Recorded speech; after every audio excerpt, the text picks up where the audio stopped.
अभी थोड़े दिन पहले ये अग्निवीर स्कीम लेके आए, अग्निवीर योजना। जय हिंद दोस्तों, स्वागत है आपका अपने यूट्यूब चैनल यूएचक्यू रैली भर्ती में। दोस्तों, आप हमें चैनल पर नए हैं तो आप हमें चैनल को सब्सक्राइब कीजिए और लाइक का बटन प्रेस कीजिए।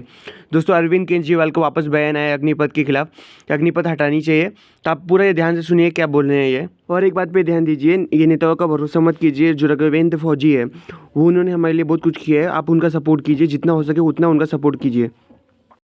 अग्निवीर योजना, अग्निवीर योजना जब लेके आए तो कहा गया कि अग्निवीर योजना लाने की ज़रूरत इसलिए पड़ी क्योंकि सैनिकों का जो पेंशन का खर्चा है, सैनिकों का जो पेंशन का बिल है, वो इतना ज़्यादा बढ़ गया है कि केंद्र सरकार उसको बर्दाश्त नहीं कर पा रही। आज़ादी के बाद से आज तक पहली बार ऐसा हुआ है कि कोई केंद्र सरकार ये कह रही है कि हमारे से सैनिकों की पेंशन का बिल बर्दाश्त नहीं कर किया जा रहा। आज तक कभी किसी सरकार ने ये नहीं कहा कि देश की सुरक्षा के लिए पैसे की कमी पड़ गई है। आज तक किसी सरकार ने ये नहीं कहा कि सैनिकों की पेंशन का पैसा हम नहीं दे पा रहे हैं। सैनिकों को पेंशन दे के हम एहसान नहीं करते। सैनिक हमारे ऊपर एहसान करते हैं जब वो बॉर्डर के ऊपर अपनी जान दांव पे लगाते हैं। ऐसा क्या हो गया केंद्र सरकार को कि केंद्र सरकार के ऊपर, केंद्र सरकार अब सैनिकों के पेंशन की बिल भी, पेंशन, सैनिकों का पेंशन भी देने की हालत में नहीं बची है और उन्होंने उस पेंशन के बिल को ख़त्म करने के लिए अग्निवीर योजना लेके आए हैं। अभी कुछ दिन पहले कहा गया कि हर 5-5 साल में केंद्र सरकार केंद्रीय कर्मचारियों के लिए एक वेतन आयोग बनाती है। 8वां वेतन आयोग अभी बनने वाला था।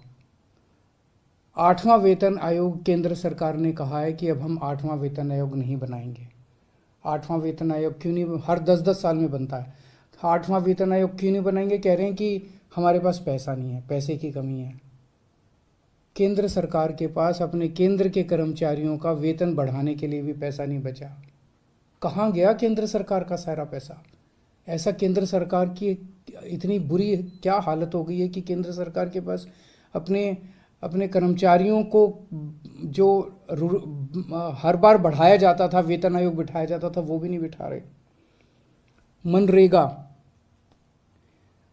देश के गरीब से गरीब आदमी जिसके घर में कुछ भी नहीं होता, उस व्यक्ति को सरकार साल में 100 दिन की दिहाड़ी का पैसा देती है। 100 दिन का काम देती है और फिर 100 दिन का पैसा देती है दिहाड़ी के हिसाब से।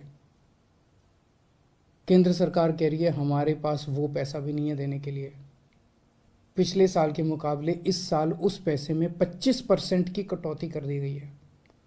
देश के सबसे गरीब, सबसे मजदूर आदमी, किसान मजदूर, रिमोट इलाकों में जो देश में रहते हैं, गांव में रहते हैं, वो लोग दिहाड़ी के हिसाब से साल में 100 दिन की दिहाड़ी करते थे और सरकार उनको गड्ढे खोदने का काम करते थे, कहीं कुछ सड़क बनाने का काम करते थे, उनको सरकार 100 दिन की दिहाड़ी दिया करती थी। उसमें भी कटौती कर दी गई है। सरकार कह रही है पैसा